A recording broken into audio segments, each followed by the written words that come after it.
The hurdles have never been higher. We're in a state of what I call content overwhelm. There's 3 things I want to talk about when it comes to content overwhelm, and I'm not against content, I'm for content. But I bet you're a bit like me in that you want to see content work the way it's supposed to and not work you. That's what I want. That's what you want. There's 3 things. 1, there's a profusion of platforms. There's like a new app for that, a new social media network all the flipping time. And you got to start from the ground up. Is that frustrating? Yes or yes? It's frustrating. We can choose to have an optimistic mindset and say, oh, it's an opportunity. It's ground level. I can get more here if I'm an early adopter. But at what point are we mixing up our actual intentions? What are we building? What's the big goal? More appointments, more conversations, more sales. Do you know the average social media user hops between 7 networks all the time? That means to be anywhere, you have to be everywhere. And therein lies a problem. 2, there's been a division of media. Think of it like this. We have video on our platform. Let's imagine 100 ways I can slice up video and make different ways to make video. Live video, vertical video, short video, long video, disappearing video.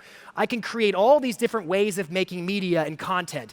How many of you are using Instagram Notes? My point to you is there are all these ways to make content. They keep like subdividing the lot, if you will, to create more ways to make content. I'm curious, help me understand, am I striking a chord with anybody in the room right now? Am I on target with how we're actually feeling? Because I've been talking to a lot of you, and I believe this is a really critical conversation. 3rd, there's a surplus of content. If you look at the stats, the growth of social media adoption on all the major platforms, from YouTube to TikTok to Facebook or Instagram, it continues to go up.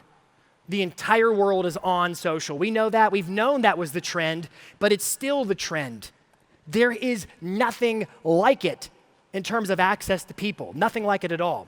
But what's interesting is, if you look at the data, the amount of content being published on the platforms is exponentially more than the number of people joining the platforms.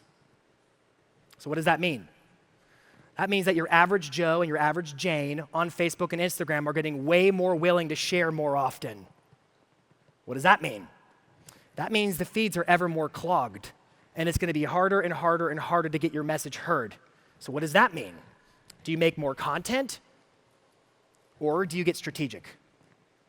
And I argue you get strategic. And I would add this. Despite how high the hurdles are, the opportunity has never been greater. There's nothing like social media. Do we all recognize that? In terms of access, unparalleled access to consumers. There's no form of marketing on the planet quite like social media, video, and content. Hey, quick sidebar, if you're new to the business, I can respect it's a big learning curve. You got your license, you understand what easements and encroachments and latent defects are, but what about running a business, the marketing, the sales, the aspects of actually building a brand that attracts buyers and sellers to have the confidence to work with you, which is why Tom and I put together 3 courses called MarketingPRO. 1 course talks about Google, 1 course talks about social media, and 1 course talks about email to help you get your marketing aligned to grow and scale your business, because you are running a business. Whether you're on a team or operating solo, you are running a business and therefore need to invest in how do you grow and scale that business to achieve the goals you set out to achieve when you got into the industry. For more details, click the link in the description. How many of you send out postcards to a geo farm? Raise your hands high. All right. Can we be in like a little, I'm going to take you somewhere that might be a little weird. Is that okay? This is a weird analogy. You okay with that? I need to hear your consent. Yes. Okay, good. Okay. So for those of you who send postcards, this is how I know that video and social media are something different than any other form of marketing. If you send out postcards, I know that the recipients of those postcards don't take them to the toilet with them.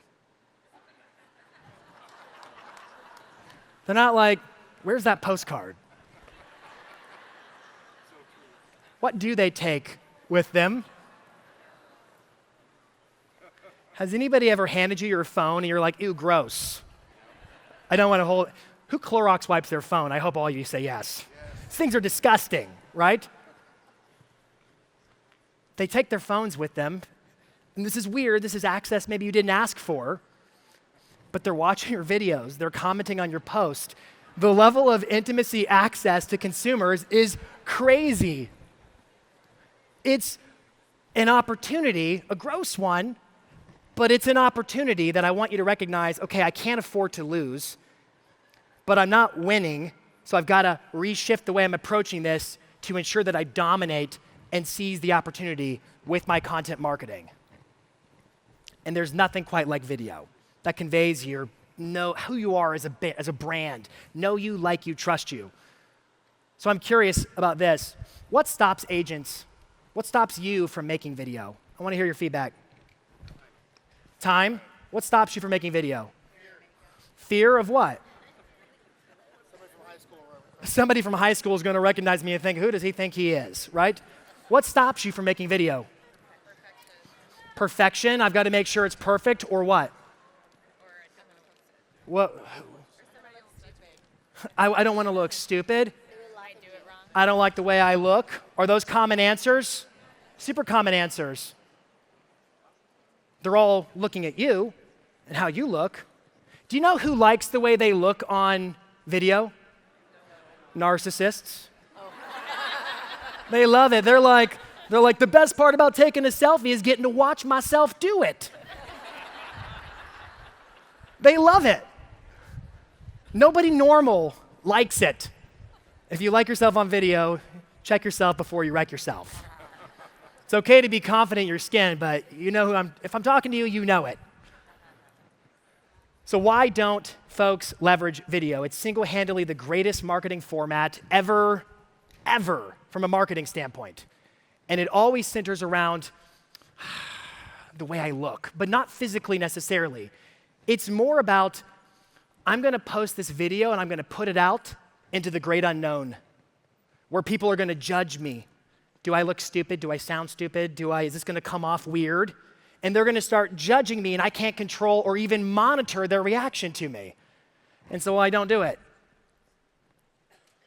We don't post videos fundamentally because we're worried about how we look toward others. I remember when I was early in my speaking career, I was backstage at an event, and I was so nervous to go out there. And I was standing right next to this other, much more experienced speaker. And I was like, I am so nervous to go out there. Are you? And he went, no. And I said, really? You're not? Do you not care? And he said, I care. I said, but you're not nervous? And he said, no. And I said, why aren't you nervous? And he replied, he said, do you really want to know the truth? And I said, well, yeah, what's the truth? And he said, I'm drunk. No, I'm just kidding. No, it's not what he said. He said, if you're nervous to go out on stage, it means you're focusing inwardly. You're reflecting inwardly. How am I going to look? What are they going to think of me? Are they going to like me? Are they going to love me? But if you're focused outwardly, what am I here to do? What's my purpose? What am I giving? What's my act of service? The nerves literally melt. Literally. Because it's not about you. And the same thing is true when it comes to your video. If you're hiding, if you're not leveraging video, whatever your excuse is, I would do some serious mental gymnastics to determine, am I concerned about how I look to others? And if you are, I'm sorry to tell you this. Actually, I'm happy to tell you this. It's not about you. It's about what are you giving? What's your brand? What's your message? What matters? How many of you recognize that what you do is highly important in people's lives? I didn't see nearly enough hands. Okay, good. At least 90% of you believe it. Fantastic. It truly is. And I would say it's incumbent on you to be the one who keeps your marketplace informed. I love David's talk today. How do you communicate insight? How do you communicate information in a way they grasp because you're their knowledge broker? Not because you think they're going to buy or sell real estate like lickety-split today, but because it's on you to keep them informed so that in the event that information spurs them into action, they're like, thank you, Jill, for telling me. Otherwise, I wouldn't have known and I wouldn't have been able to make that choice.